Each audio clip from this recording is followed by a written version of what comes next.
Oi, Yara, tudo bem? Olá, Cássia, tudo bem? Muito prazer estar aqui para conversar com você. Prazer é meu. Obrigada por ter aceitado o convite. Eu gostaria muito que você se apresentasse aqui para a nossa audiência. Se alguém não te conhece ainda, vai conhecer.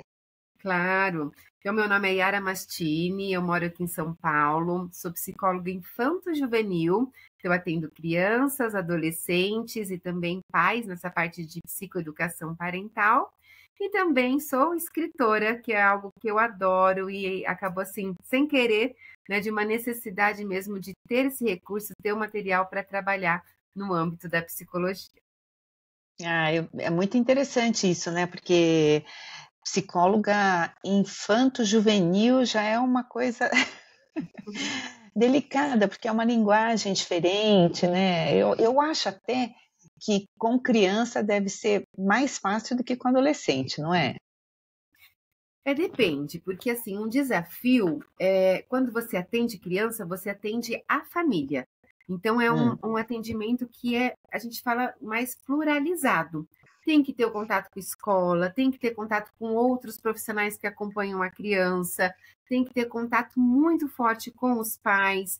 E a gente, né, usa a criança ali como um instrumento da percepção, da ação, dos pensamentos, para ir trabalhando esses pensamentos disfuncionais trazendo eles funcionais. Tem adultos mais introspectivos, assim como os adolescentes também. Muito adolescente que se fecha. Mas tem uhum, adolescente que chega, às vezes no elevador já começa a contar o que acontece, se solta e aproveita muito a terapia. Acho que uhum. o segredo, a Cássia, é esse vínculo, um vínculo saudável. Então, se os pais têm uma dúvida, será que está sendo eficaz, está sendo bom ou não? É só observar se a criança gosta da terapia, Sim. ou se o Uhum. adolescente está aberto e gosta da terapia. Se ele não gostar, se ele não se sentir bem, tem que trocar de profissional. É interessante isso que você fala, porque eu faço terapia, né? Faz 8 anos, eu super indico, acho que é um espaço maravilhoso para a gente se autoconhecer profundamente, assim, né? Em nuances que a gente talvez não tenha reparado. E quando eu chego ali perto do meu horário, tem uma adolescente que chega comigo para passar com uma outra profissional, né? E ela vai com o pai. E o pai senta, abre o notebook e ela fica no celular, né? E ela sobe a escada quando a terapeuta desce para buscar, ela sobe a escada no celular. Aí eu fico me perguntando, porque tem um desafio muito grande, né, para você conseguir tirar a atenção desse adolescente daquilo que ele quer, daquilo que ele gosta, para você, para aquilo que interessa naquele momento. Eu acho um Aham. desafio, viu? Eu acho É, adolescente. é importante tanto a criança como o adolescente ter um objetivo da terapia e um objetivo mensurável. Se eles não sabem o que faz lá, ou minha mãe me mandou aqui, eu tô aqui porque minha mãe mandou, também não vai ter um vínculo saudável e nem muita eficácia. Lógico que essa parte de vínculo vai construindo, principalmente com os adolescentes, alguns chegam com muito receio, mas a gente usa algo concreto, usa um recurso para poder diminuir essa distância, para poder promover uma reflexão. E quanto mais a gente tira ele de foco e traz uma ação, uma situação, algo para refletir, fica mais fácil. Tem vários protocolos, eu trabalho aqui no consultório com a terapia cognitivo-comportamental. Tem várias abordagens. O que que a TCC, né, traz ali como fundamento de uma forma mais generalizada? Ela diz que o que eu penso, eu sinto, e o que eu sinto, eu faço. Então, se esse adolescente pensa, por exemplo, algo muito comum na adolescência, que é uma rigidez cognitiva, não sou bom o suficiente, sente insegurança, o comportamento é não chegar para conversar com os amigos, se esquivar de festas, ter dificuldade de apresentar um trabalho, né, por medo de ser julgado. Então, eu preciso acessar os pensamentos desse adolescente, porque quando eu acesso, eu sei qual é o sentimento que tem por trás daquela ação. E aí eu preciso quebrar essa crença através das ferramentas que tem dentro da psicologia, dos protocolos com evidência científica, para poder mudar esse comportamento disfuncional e tornar um comportamento funcional. Mas a gente envolve ele na situação, então ele sabe o que está fazendo lá. Ó, minha amiga fez isso, Tiara, o que eu faço? Não é legal, interessante a gente pensar dessa maneira? Por que você acha que você está certa? A gente vai, né, questionando como pode ser feito diferente, a gente vai analisando. Vou dar até um exemplo, porque às vezes, como adolescente, a gente acha que só tem que ter um PDF, uma coisa sem graça, e não, a gente pode ter recursos mais lúdicos, que não são nem da idade, mas que promovem também conexão. Por exemplo, o livro do Rabisco. O Rabisco ia chegar nele. É um personagem, é um livro infantil, ele é bem lúdico, ele é feito para as crianças, mas eu tenho usado com adolescentes também. Qual é a história do rabisco? O rabisco, ele é um rabisco e ele sempre aparece no cantinho de todos os desenhos. Então, o menino desenhou um arco-íris, tinha um rabisco, desenhou uma paisagem, tinha um rabisco, desenhou uma casa, tinha um rabisquinho. E ele se questiona, por que eu não viro nada? Porque eu sou só uma garatuja isolada. E muitas vezes os adolescentes sentem esse não pertencimento. Eles se sentem como um rabisco, algo inacabado, como um tisco. Ele é um livro de rimas, né? E, na verdade, quando ele entende por que ele está lá participando de cada desenho, ele entende a sua importância, quando faz sentido para ele se sente de uma maneira completa. Ele não precisa virar um desenho, ele já é completo como um rabisco. E muitas vezes eu peço para o próprio adolescente, se desenha como um rabisco. Se você fosse um rabisco, como você seria? Ele pega e desenha. E eu falo assim, agora vamos analisar o seu rabisco. Ah, Tiara, eu acho que o meu rabisco tá muito gordo, ou tá muito irregular, os traços estão fortes. Ai, a perna tá muito menor do que os braços, tá esquisito. Qual seria, então, um rabisco ideal? Ou eles gostam. E aí a gente fala assim, se você tivesse a chance de se rabiscar novamente, como seria? E eles fazem um outro rabisco, mais simétrico, mais contido, ou mais bagunçado, porque é muito certinho, e a gente já vai trabalhando a expectativa, quais são as esperanças, o que ele tá, onde ele espera chegar, até para a construção de meta da terapia. Depois eu gosto de traçar uma régua, né, no meio, e a gente faz essa análise.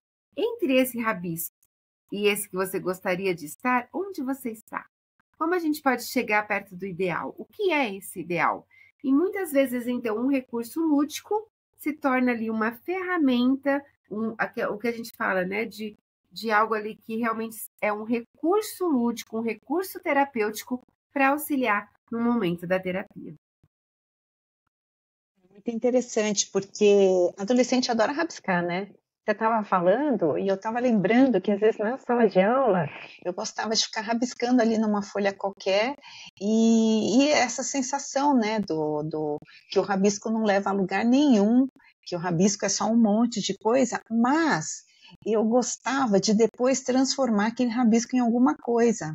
Interessante isso que você está trazendo, né? Como a arte, ela não precisa ser aquela arte quadradinha, né? Toda perfeitinha para ela ser terapêutica. Muito Exatamente, legal. Nem a nossa vida, né? Nem a nossa vida precisa ser perfeitinha. Às vezes aquilo que está mais assim é o que dá mais oportunidade de fazer um desenho. Essa também é uma técnica baseada até na psicanálise, no Winnicott, que ele fala muito desse risco e rabisco, né? Risco e rabisco que você rabisca e pede para o adolescente, ou a criança, ou até o adulto fazer um desenho. E aí a gente vê mais ou menos uns 6 desenhos. Quais são as figuras que mais apareceram? Tem alguma figura que faz sentido na nossa vida?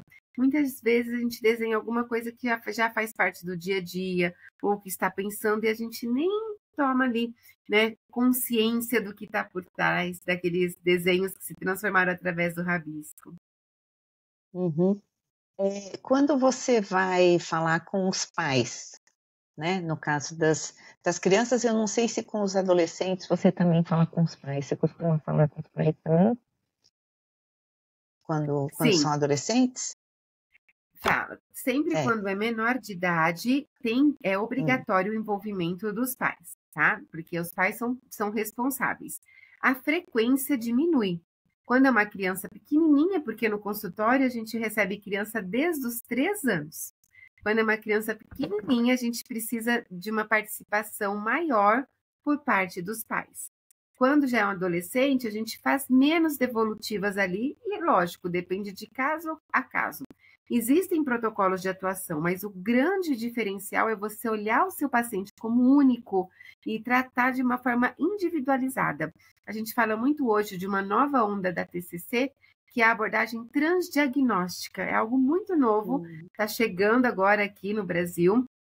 E, na verdade, no âmbito da psicologia é novo, mas já tem bastante evidência científica, que é o quê? Em vez de eu olhar para o transtorno, de eu olhar para um diagnóstico, eu olho para as dificuldades comuns de vários diagnósticos. Então, por exemplo, impulsividade, aparece um transtorno de humor, aparece em uma criança com traços, não necessariamente um transtorno, mas traços de oposição, com crianças hiperativas, em TDAH, com crianças com dificuldade de foco, tem esse comportamento mais impulsivo, com dificuldade ali, uma questão de ansiedade, onde eu quero que aconteça rápido. Então, eu posso trabalhar o comportamento impulsivo, que serve para vários diagnósticos. Isso a gente fala que é uma abordagem transdiagnóstica, trazendo cada vez mais um olhar personalizado para cada paciente. Uhum. Você comentou que não é da psicologia, é isso? O olhar transdiagnóstico é da psicologia. É da psicologia. A terapia cognitivo-comportamental, ela é desenvolvida por psicólogos e ela é uma linha, né, de uma metodologia, e hoje a gente fala que ela tem novas ondas. Então, dentro da TCC, saiu esse olhar do transdiagnóstico, de você olhar para o que é comum em alguns diagnósticos e trabalhar esse sintoma em si. É muito interessante, porque a gente está vivendo uma época, né, Yara, de muitos diagnósticos. Né? Então, o comportamento das crianças, mas também dos adultos, eu vejo, né, tá sendo encaixado cada vez mais em diagnósticos. Então, eu fico pensando que todo mundo deve estar encaixado em algum diagnóstico, né? Eu fico me perguntando qual é o meu, porque se você dá uma googada, que é o que a gente mais faz, né? Eu quero saber se eu sou autista. Aí você vai lá e fala, nossa, eu tenho isso. Então, é muito complicado. Então, realmente, se não for um profissional, a gente cai em muitos erros, né? Um profissional realmente habilitado. Porque os diagnósticos estão pipocando, a gente vê criança cada vez mais cedo sendo diagnosticada, e eu fico me perguntando, né, se realmente é um diagnóstico sério, ou se, e vai uma pergunta para você, ou se os adultos, se o ambiente sendo modificado, alterado, melhorado, se também não é suficiente, né, para aquela criança. É importante, Cássia, olhar por 3 vertentes.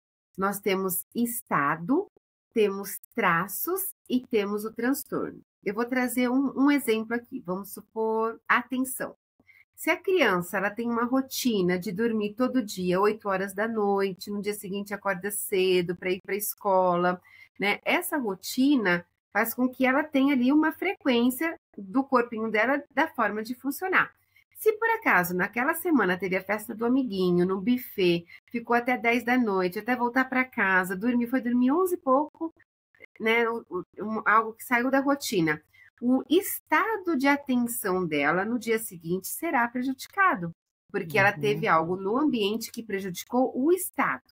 Agora, tem crianças que são mais desatentas, que são mais, né, fazem as coisas assim sem prestar muita atenção, de forma rápida, tudo chama atenção, então eu acabo não focando, pego no automático, deixo aqui, mostro ali, e depois eu não sei onde eu deixei determinado objeto. Isso são traços de comportamento. E muitas vezes um casal pode ter uma criança com traços de um comportamento mais hiperativo, que perde tudo, que esquece, e outra que sabe tudo, onde está, tudo organizado. Não é só a criação, tem um pouquinho da genética, tem um pouquinho do próprio estado ali de desenvolvimento da personalidade de cada um. mas não necessariamente essa criança tem um transtorno, tem um diagnóstico. Então, eu tenho estado, traços, e aí sim um transtorno se eu tenho e fecho um diagnóstico. Para eu fechar um diagnóstico de TDAH, eu preciso de toda uma análise. Então, normalmente é feita uma avaliação neuropsicológica com testes mensuráveis, onde eu vou conseguir olhar para uma avaliação qualitativa através dos índices dos testes. Na verdade, a qualitativa é através da minha clínica, do que eu vejo ali de qualidade, da minha interação, e a quantitativa através dos índices de testes validados pelo nosso conselho. Tem todo um critério diagnóstico por trás. Então, eles traz, por exemplo, uma lista. Desses 15 comportamentos, eu preciso de 10. Nesses 10 comportamentos, pelo menos tem que acontecer com uma frequência de 6 vezes por semana, num período de 6 meses, por exemplo. Não pode ter uma mudança de cidade, porque senão pode ser que alguma coisa afetou aquele comportamento. Então, a gente tem todo um critério diagnóstico para poder realmente fechar que é um transtorno ou não. Não é simples, não é um viés de comportamento que já vai me dar um diagnóstico. Então, acho que hoje a gente precisa entender que às vezes a gente fala de traços. Eu tenho um pouco ali do traço de uma personalidade de algo mais desatento, porque eu sou sobrecarregada, tenho um trabalho intenso. Normalmente as pessoas que têm um pezinho, que a gente fala, né, dos traços em TDAH, são pessoas muito criativas, porque está o tempo todo ali com a mente, olha para uma coisa, associa com outra, lembra de outra. É um funcionamento diferente do cérebro, mas não necessariamente é um diagnóstico. Eu acho fundamental isso que você está falando. Eu tenho percebido muitas crianças, né, com essa onda agora de tela, por isso que eu acho importante o livro, né? Aqui em casa a gente tem sempre muito livro, a gente vai para livraria, a gente participa de lançamentos e tal, e eu falo para minha filha, eu falo, filha, a pessoa que lê se destaca, e não é porque ela se destaca porque ela é mais inteligente, não, é porque é uma pessoa que fala melhor, é uma pessoa que entende o que está escrito. Eu falo, filha, não adianta saber ler, você tem que entender o que está escrito, né? Então, isso é um exercício, então você tem que ler muito.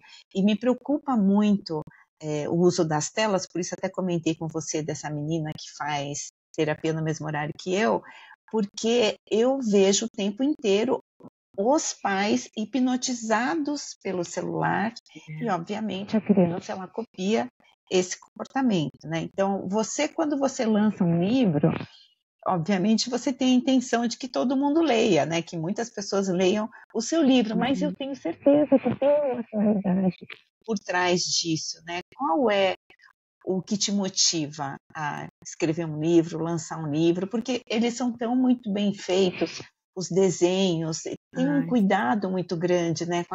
Com papel, o formato é diferente, né? Não é um formato, enfim. Queria que você contasse o que te motiva a escrever para criança. O rabisco, ele foi feito pela essa necessidade de olhar para o momento de pausa, porque o que foi descoberto? Que esse rabisco, ele era criado no momento que o menino acessava as suas memórias. Então, ele pegava ali papel e falava assim, o que eu vou desenhar? Uma casa. Então, ele fazia esse rabisquinho, que muitas pessoas fazem isso no dia a dia mesmo. Tá no telefone, tá vendo alguma coisa, pega um papel e fica rabiscando. A gente tem esse momento de pausa de acessar os nossos, né, as nossas memórias, nossas lembranças. E aí ele criava. Então, ele se sentiu importante. Tem a questão do pertencimento, que é algo que aparece muito no consultório. Quando eu sei por que eu existo, tudo fica, né, acolhedor nesse momento, faz sentido. A importância desse momento de pausa, de você trabalhar essa criação, de fazer o seu rabisquinho e até esse auto-julgamento, né, que o rabisco ele pode se sentir completo, mesmo não sendo um desenho. Então, é muito dessa necessidade de trazer algo lúdico, algo que... Porque o livro, a Cássia, ele não aponta o dedo. Se eu chego para uma criança e falo, olha, você está sendo muito rígida, você precisa de um momento de pausa, eu estou apontando e fazendo um julgamento. E muitas vezes, quando a gente recebe um julgamento, a gente já se opõe. E aí dá o segredo também, né, de não ter esse comportamento para fortalecer vínculos terapêuticos. Quando você se sente julgada pelo seu terapeuta, você não tem vontade de se abrir e de falar, né? Sim. Mas quando eu trago um recurso fora dele e analiso o comportamento do rabisco, é muito mais fácil de eu promover uma função executiva, que é uma habilidade cognitiva que a gente tem, que se chama associação. É mais fácil me associar com um exemplo para depois internalizar. É mais difícil internalizar antes. Então, essa associação me faz, ele se transforma num recurso que traz leveza. E aí esses livros, além de ser um prazer trazer, né, essa criatividade, é muito gostoso quando eu vejo projetos em escola. Muitas escolas estão fazendo o rabisco, e a gente vai ter novidades para o ano que vem. Depois eu volto para contar que a gente está finalizando aqui um projeto novo do rabisco também. Enfim, vendo ele chegar nas casas, tendo esse impacto. Inclusive, eu nunca pensei no rabisco ter alguma relação com crianças com TEA. E eu estou recebendo dos pais que ele está sendo até esse momento do foco pontual da criança. Muitas crianças com TEA desenham rabisco, falam, olha o rabisco, mãe, o rabisco. Não sei se é porque ele é vermelhinho, ele é todo assim, né, dessa maneira desconstruída, mas está tendo essa ligação que eu achei tão incrível. Às vezes passa até do que é esperado, sabe? Então, eu acho que o momento de você criar, de pensar em como usar, esse daqui é um outro que foi lançado esse ano, que é a cartinha Vamos Respirar com os Animais. São 50 respirações de animaizinhos. As cartinhas são grandes. Por quê? Porque ele tem o objetivo da gente atrair a atenção da criança. O desenho é um desenho mais lúdico, que transmite calma. Foi um ilustrador, o Sami Ribeiro, que fez. Mas muitas reuniões nós fizemos, porque ele teve um desafio. Ele tinha que trazer para a cartinha movimento da respiração. Então, eu fazia o movimento e ele teve que ilustrar. Por exemplo, a respiração do elefante, eu faço uma tromba do elefante e eu inspiro. Faço um movimento de subida e descida da mãozinha, imitando a tromba. E depois eu tenho uma reflexão sobre o elefante, uma ação para a criança falar com essa respiração. Então, a gente trabalha essa autorregulação, a troca de turno. Por exemplo, na escola, todo mundo voltou do lanchinho, qual a respiração que nós vamos fazer hoje para a gente se preparar para a próxima aula?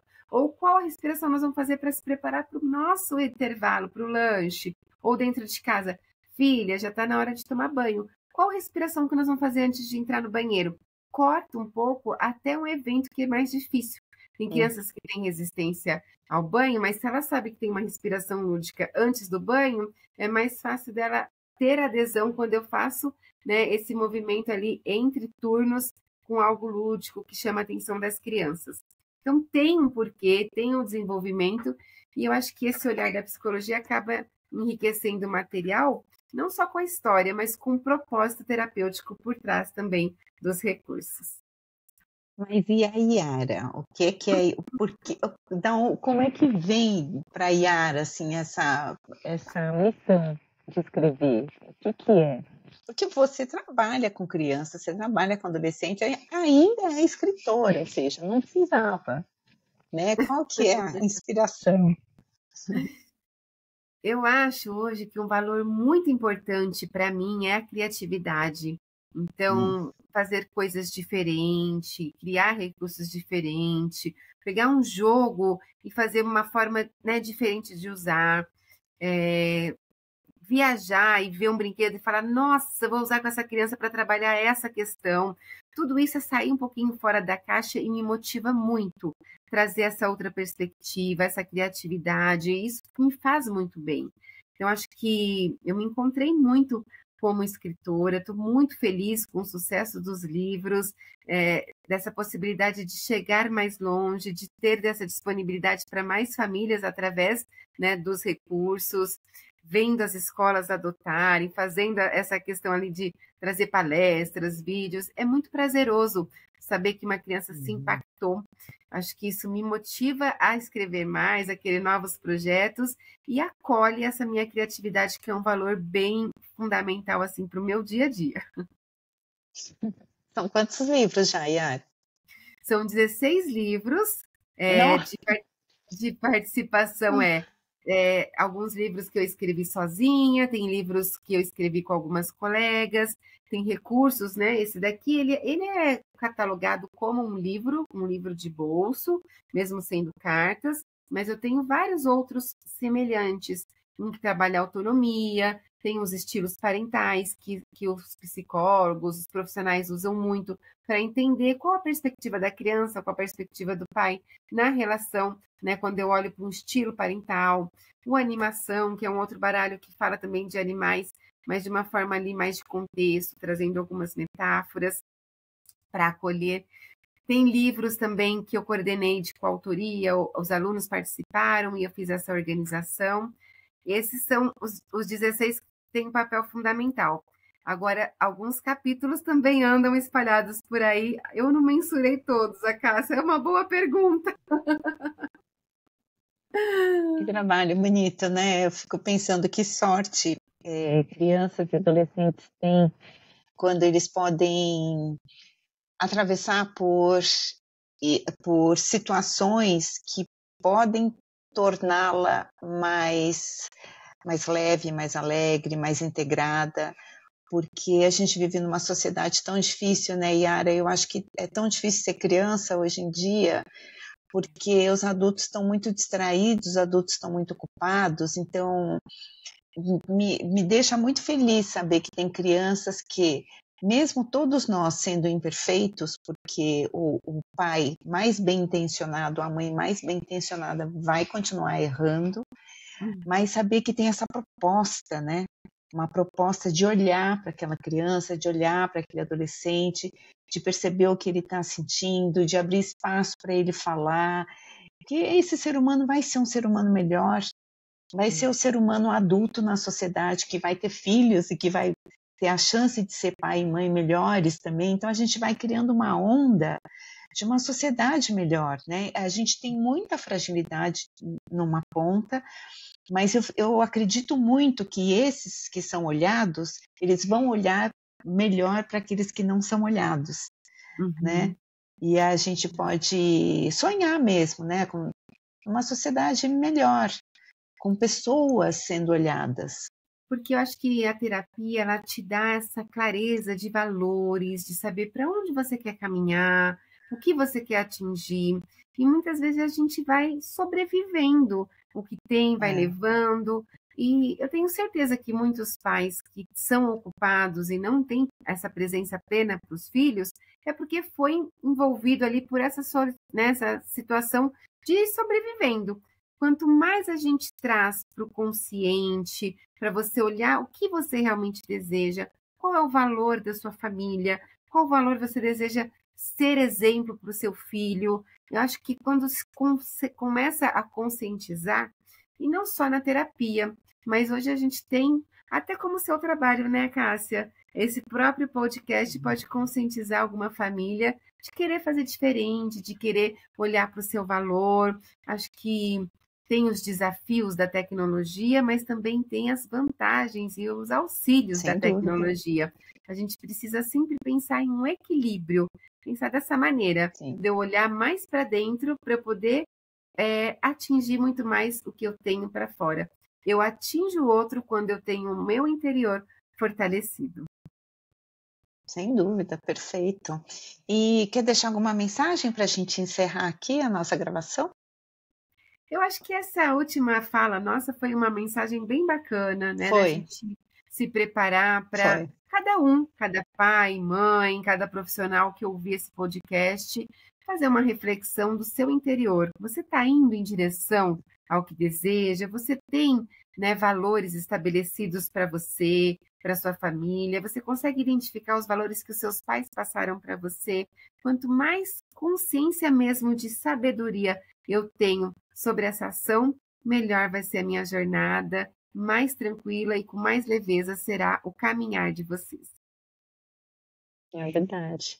Yara, muito obrigada pela sua participação, dando aqui uma notícia aqui, já é a segunda vez que a gente grava. É, Dessa e é vez deu sempre certo, que diferente, bom. né? Toda hora uma conversa sempre Totalmente, diferente. foi totalmente diferente essa conversa, mas excelente como sempre, muito obrigada. Eu que agradeço, Cássia. Obrigada pelo acolhimento e muito sucesso sempre. Que as suas palavras cheguem em muitas famílias, cheguem em muitos corações. Um beijo para você. Um beijo.